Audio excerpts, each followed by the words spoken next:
इस सरकार ने लगातार किस भावना से तमाम प्रकार के फर्जी मुकदमे लगाए और उनको जेल में डाला। 2 साल से ज़्यादा वो जेल में रहे। सुप्रीम कोर्ट से उनकी जमानत मंजूर हुई और वो अब जमानत से बाहर रहने के बाद भी ये सरकार उन्हें परेशान करने की गरज से रोज नए नए हथकंडे अपना रही है। जिस तरह से यहाँ मुकदमे लिखे जाते हैं मानवर, आप भी उसको देखते होंगे। इस प्रकार की प्रक्रिया कभी हुई नहीं। छोटी छोटी बातों पर मुकदमा लिखना, छोटी छोटी बातों पर फर्जी ढंग से चालान करा देना। अभी कुछ दिन पहले जब वो जमानत से छूट के आए तो उनकी जमानत खारिज कराने के उद्देश्य से सरकार के तरफ से या वहाँ पुलिस अधिकारियों की तरफ से उनके विरुद्ध मुकदमा दर्ज कराने की कोशिश की गई है कि वो गवाहों को धमका रहे हैं, गवाहों को डरवा रहे हैं। और इसी के साथ साथ उनकी यूनिवर्सिटी में, अभी अखबारों में पढ़ा है, यूनिवर्सिटी को बर्बाद करने के लिए उनके खोद खाद कर रहे हैं। कह रहे हैं कि उनके स्कूल में सफाई करने वाली मशीन थी, उसके टुकड़े जमीन में गाड़े गए थे, वहाँ से खोद के निकाले जा रहे हैं। उसको निकाल कर उनके ऊपर मुकदमा लिखा जा रहा है। ये यूनिवर्सिटी बहुत अच्छी यूनिवर्सिटी थी मानवर, इसके शिलान्यास में मैं भी गया था और बहुत अच्छी ढंग से चल रही थी। सरकार, हमारे मुख्यमंत्री जी रोज शिक्षा के बारे में कहते हैं तमाम विश्वविद्यालय हम स्थापित कर रहे हैं। वो भी एक विश्वविद्यालय है, उसे तबाह करने का, बर्बाद करने का इस तरह से जो खुली छूट सरकार के तरफ से अधिकारियों को दी जा रही है, ये बहुत उचित नहीं है। और ना तो वो अपराधी हैं, ना वो कोई क्रिमिनल है, ना ही वो कोई डकैत हैं। उनको, उनके बेटे, उनकी पत्नी को पिछली बार जेल में रखा गया था। मनवर में मिलने गया था। ये जो काल कोठरी बनी थी सीतापुर जेल में, जिसमें फांसी के सजा वाले रखे जाते थे, जिसमें एक तख्त पड़ सकता था, उसी तख्त पर वो रात दिन सोते थे और कोई ऐसी व्यवस्था नहीं थी। उन्होंने कहा भाई रात को हमारा दरवाजा खोल दो, इस गैलरी में हम घूम लें। वो दरवाजा भी नहीं खोला गया।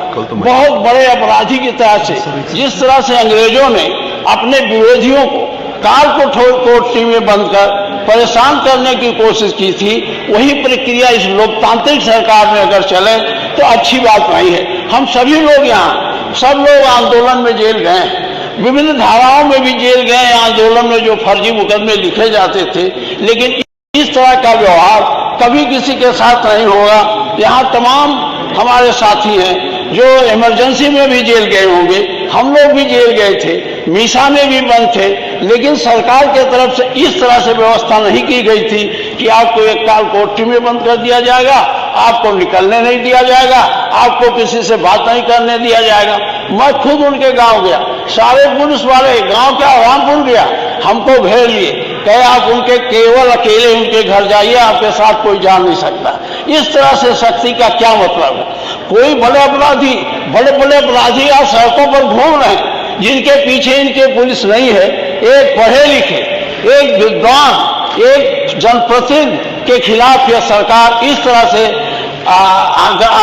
पीछे पड़ी हुई है। इसके लिए मैं आपसे चाहता हूं, मानवर उनको ये जो फर्जी मुकदमे लिखे जा रहे हैं, मैं संसदीय कार्य मंत्री जी से भी आज भी पुलिस वहां घेरे बैठी है और फर्जी, अच्छा आज भी बता रहे हैं पुलिस घेरे बैठी है, फर्जी मुकदमे लिखे जा रहे हैं। कोई इतने बड़े अपराधी नहीं है, कोई इतने बड़े अपराधी नहीं है कि रोज फर्जी मुकदमा लिखाओ। और संसदीय कार्य मंत्री जी तो इधर थे उधर थे, सब लोग नहीं बैठते थे, उनके कामों को भी देखते थे। मैं आपके माध्यम से कहना चाहूंगा, सरकार से कहना चाहूंगा, संसदीय मंत्री जी से कहना चाहूंगा, अब बहुत हो चुका। 2 साल 2.5 साल तो इमरजेंसी में भी नहीं बंद रहे, 20 महीना रहे हैं। और 20 महीने के बाद एक जनप्रतिनिधि को, जो न कोई डकैत है, न कोई चोर है, न किसी प्रकार का माफिया है, उसको इस तरह से जेल में रखकर और फर्जी मुकदमे द्वारा, छोटे छोटे मुकदमे, ईंट चोरी, अब किताब निकाला जा रहा है कि किताब चोरी होकर वहां रखी है, अब सफाई मशीन तो मैंने बताया वो खोद के निकाला जा रहा है। तो ये बहुत अच्छी बात नहीं है। बदले की भावना से कभी आप भी यहाँ बैठते थे, खन्ना साहब भी बैठते थे, आप भी कहते थे परंपराओं से, मान्यताओं से,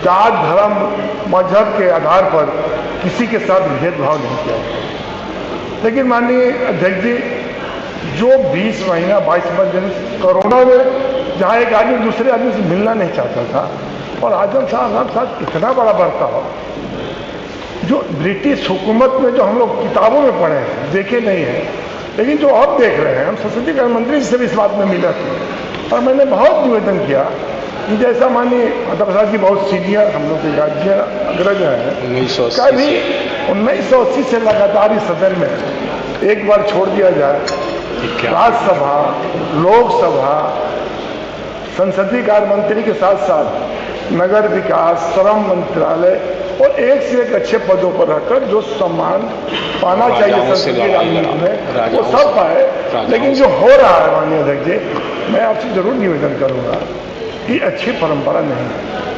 आग से आग नहीं बुझाया जा सकता और न पानी को पानी से रोका जा सकता है।